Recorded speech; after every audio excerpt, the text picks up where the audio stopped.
తీసుకొచ్చి ఇక్కడ తీసుకొస్తే నో కేసు. వాళ్ళు మాకు ఆచూకీ చెప్పినా మేము వెళ్ళి తెచ్చుకుంటాం. ఎందుకంటే ఆ బిడ్డని మనం క్షేమంగా తల్లిదండ్రులు చేరడమే మన మెయిన్. మీరైనా మీవేనా కలిసి మనం చేసేది అది. ఇప్పుడు వాడు భయపడిపోయి ఇన్ని రోజులు తర్వాత మనం ఇస్తే ఏవైనా కేసు పెడతారేమో అన్న భయం కూడా ఇప్పుడు అలాంటిదేమో అవసరం లేదు. ఫోన్ చేసి పలానా చోట ఉందండి పాప అన్న, మేము వెంటనే వెళ్ళి ఆ పాపను తీసుకొని వచ్చి తల్లిదండ్రులకి హ్యాండ్ ఓవర్ చేస్తాం. కేసు ఏం లేదు. రెండు ప్రాబిలిటీస్ లో యానిమల్ క్యాచ్ అయితే మనకి రిమైన్స్ ఉండాలి. లేదు ఎవరైనా పట్టుకుపోయి ఉంటే ఇంత నెట్వర్క్ నుంచి తప్పించుకునే అవకాశం అయితే లేదు.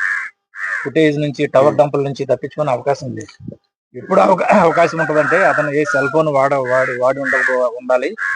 వచ్చిన స్ట్రేంజర్స్ ఎవరైనా కానీ ఈ కొండ ప్రాంతం తెలిసిండి ఈ జనసంచారం రాకుండా కొండల వైపు నుంచి కొండల్లో నుంచి వెళ్ళిపోయి ఉండాలి. ఈ కొండ లాస్ట్ ఎండింగ్ ఇంచుమించు 21 కిలోమీటర్స్ అడ్డ రోడ్డు వరకు ఉంటుంది.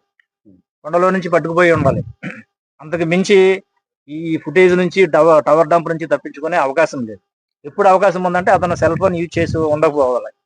సెల్ కూడా వాడిని తెలియకుండా ఉండాలి. ఈ టవర్కి ఈ సీసీ ఫుటేజ్కి ఎక్కడ కవర్ అవ్వకుండా ఉండాలి.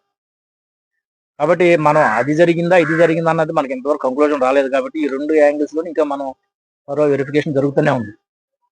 పాప ట్రేస్ అయ్యే వరకు జరుగుతుంది.